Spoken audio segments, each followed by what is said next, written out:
Hi! Ako nga pala ulit si Eli Ramos and mag-iiba tayo ng format ngayong araw. Park muna tayo dito sa may bandang Catherine Avenue and 234th Street dito sa Torrance, California.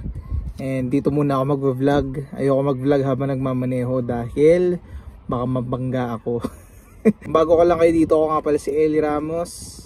Isa akong rapper, songwriter, content creator, and dami akong iba't ibang titulo. Pero isa lang ang masasabi ko, sa Diyos nang galing lahat ng to. Yeah, nakatugma pa. Alright, so ang ano natin ngayon, ang topic natin ngayon ay sikreto dapat yung malaman para sa unlimited na motivation. So, ayun, nawawalan kayo minsan ng gana, nawawalan kayo ng motivation, para to sa inyo. Kasi tao lang naman tayo eh, hindi naman tayo perfecto eh. Hindi naman sa lahat ng may tumanan sa sakyan. Hindi naman sa lahat ng situation lagi tayo may motivation gumawa ng mga bagay-bagay, 'di ba? Pero 'yun, gusto niyo matutunan kung paano magkaroon ng unlimited motivation na hindi kumakain ng motivational rice, panoorin at tapusin yung video na to. So 'yun. Ako dati kasi hindi pa ako dumating sa gantong point. Hindi ko naman sinasabing nasa tugatog na ako ng karera ko, 'di ba? Pero kahit papaano masasabi ko na ginaganahan na ako palagi gumising araw-araw. Ginaganahan na ako gumising at gawin yung mga bagay na dapat kong gawin sa pang-araw-araw ko.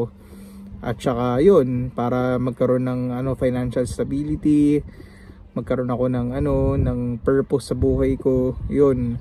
So yun, problema ko kasi dati, hindi ko alam kung paano kukuha ng motivation sa mga bagay-bagay. Kaya nagdadouble ako sa mga bagay-bagay, madami akong mga tinahak na mga fields na hindi naman tugma dun sa gusto kong gawin. Which is yun nga, nakilala ako sa pag-music, dun na siguro ako nakilala. Doon ko lang din nakilala sarili ko. Pero nahanap ko yung solusyon. Ang solusyon ko dun kasi, feeling na gusto kong gumawa ng madami pang ibang bagay. Tapos doon ko nakita na pag nagtry ka ng mga iba't ibang bagay, nagtry ka ng iba't ibang fields, doon mo makikita yun. Doon mo makukuha yung ganda ng weather ngayon. Doon mo makukuha yun pag nagtry ka ng mga iba't ibang bagay na pwede mong, hindi lang pagkakitaan, kung pwede mo ma-enjoy yun. Hindi lang kasi palaging kita ang basehan sa tagumpay eh. Para sa akin hindi ko alam sa iba. Pero yun ang para sa akin. Ang pinakaisang sikreto na nalaman ko para sa unlimited motivation ay syempre magkaroon ka ng goal, 'di ba? Pero hindi lang basta-basta goal eh. Kasi kailangan yung goal, para sa akin to pero dapat kailangan yung goal mo dapat ay siya, parang aligned siya sa values mo.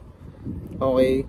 So, yung goal na dapat aligned sa values mo, yung parang tipong goal na, parang ako dati, ang value ko dati freedom. Binasa ko yung libro ni Mark Manson, The Subtle Art of Not Giving an F.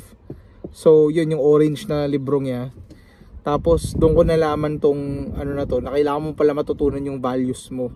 Kasi hindi pwede may pakialam ka sa lahat ng mga nangyayari sa buhay mo o sa lahat ng mga tao sa paligid mo. Kailangan matuto kang mawala ng pakialam sa mga hindi necessary na mga bagay-bagay. So yun talaga yung sikreto nun. Magkaroon ka ng goals na aligned sa values mo. Kasi may mga bagay na dapat may pakialam ka eh. May dami ding bagay na wala ka dapat pakialam dun sa mga bagay na yun. Dapat pong pakialaman ng mga bagay-bagay. Ngayon, bakit ko to ginagawa, yung mga ginagawa ko? Kasi mahalaga to sa akin eh. Kasama to sa values ko eh.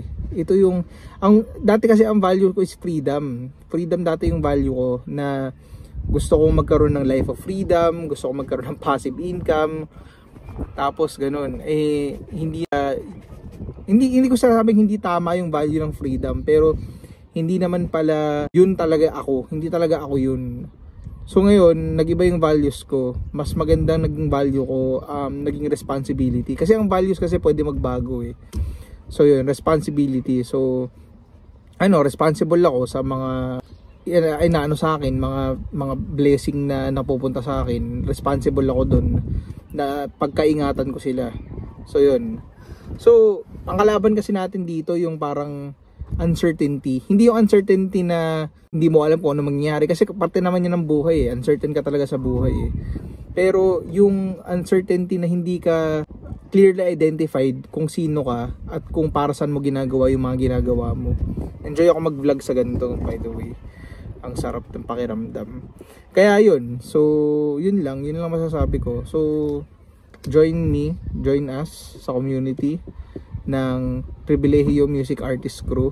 And doon talagang gaganahan kang gumawa ng music. Kung ikaw ay isang musician, kung ikaw ay isang entrepreneur, kung ano mang field na gusto mo, doon gaganahan ka kasi i-motivate ka namin basta mag-post ka lang ng gusto mo. Ayun, so yun lang masasabi ko. Masaya ako ngayon sa ginagawa ko. Nakaka-motivate, nakaka-inspire.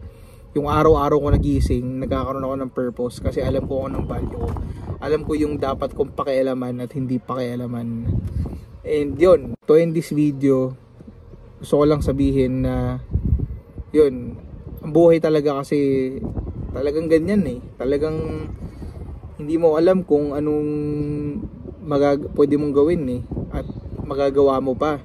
Habang nabubuhay ka may pag-asa. Kaya di ba yung tagline ko? Ano yung tagline ko kung naalala nyo pa? Syempre sasabihin ko yun mamaya. Pero yun nga, steady lang kayo sa mga buhay-buhay nyo.